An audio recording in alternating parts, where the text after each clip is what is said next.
6 करोड़ साल पुराने 2 विशालकाय पत्थरों को देख रोने लगी जनता। छूने के लिए पागल हुए लोग। हाथों में फूल, होठों पे श्री राम। दौड़ते हुए लोग पत्थरों को क्यों छूना चाहते हैं? कहां से आ रहा है ये? खबर सुनने के बाद आप भी कहेंगे जय श्री राम। अयोध्या से पहले करिए चमत्कारी पत्थर के दर्शन। 2 पत्थरों में ऐसा क्या है कि हजारों लोग रोने लगे। जो भी पत्थरों को देखता वो पूजा करने लगता।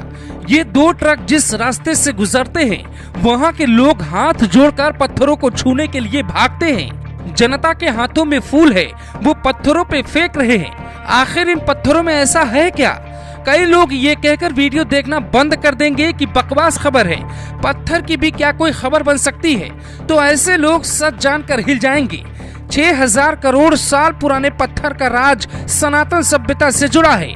दरअसल ये दोनों पत्थर से पत्थर नहीं बल्कि अयोध्या के रामलला मंदिर में विराजमान होने वाले खुद श्री राम हैं।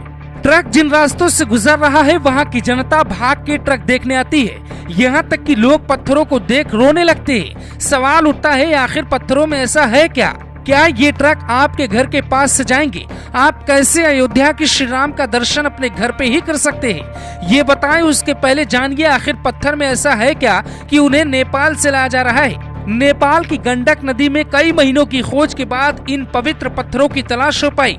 कई अधिकारियों ने खास पत्थर को ढूंढ निकाला। नेपाल की गंडक नदी में क्रेन से इन पत्थरों को निकाला गया। 2 फरवरी को ये अयोध्या पहुंचेंगे। पर मान्यता ऐसी है कि आप भी हाथ जोड़कर वीडियो में ही श्री राम का स्वागत करेंगे। दरअसल ये पत्थर सिर्फ पत्थर नहीं बल्कि शालिग्राम पत्थर कहा जाता है। शास्त्रों में शालिग्राम पत्थर को विष्णु का रूप पाया जाता है। शालिग्राम की पूजा होती है, इसीलिए उन्हें शालिग्राम पत्थर भी कहा जाता है। कहते हैं नेपाल की गंडक नदी में ही पाया जाता है। किसी भी नेपाली को आप इस पत्थर का अनादर करते नहीं देखेंगे। कहते हैं श्री राम के भव्य मंदिर में इन्हीं शालिग्राम पत्थरों से मूर्ति बनेगी जो रामलला गर्भगृह में मौजूद होंगी। इसीलिए जहाँ जहाँ से ट्रक गुजरता है वहाँ वहाँ जनता हाथों में फूल लेके पत्थरों को छूना चाहती है। जो लोग नेपाली हिंदुओं पर सवाल उठाते हैं वो ये तस्वीर देख ले।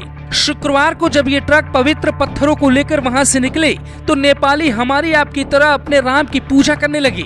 दरअसल माँ सीता नेपाल के राजा जनक की बेटी थी जिनकी शादी अयोध्या के राम से हुई। इसीलिए नेपाल में भी राम की पूजा होती है। दुनिया में भारत के साथ नेपाल ही एक देश है जिसे हिंदू देश कहा जाता है। हो सकता है कि ये पत्थर जब नेपाल से चल के बिहार के रास्ते होते हुए गोरखपुर पहुँचे तो योगी आदित्यनाथ भी पूजा कर सकते हैं। 31 जनवरी को ये शिलाएं यूपी के गोरखपुर पहुंचेंगी जहां पर योगी पूजा कर राम का स्वागत कर सकते हैं। ये तस्वीरें तब की हैं जब शिलाएं नेपाल के जनकपुर पहुंची थी। शनिवार और रविवार को खास अनुष्ठान रखा गया।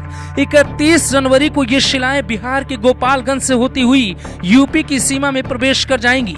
गोरखपुर के रास्ते से अयोध्या में पहुंचाई जाएंगी।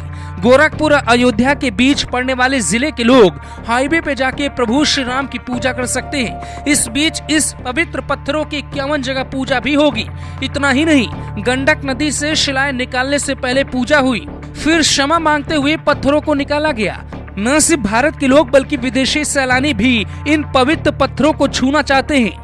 अब आपको बताते हैं पत्थरों का इतिहास जो जानकर आप मान लेंगे प्रभु श्री राम यही है। कहा जाता है कि राम सेतु का निर्माण आज से 7000 करोड़ पहले ही हुआ था।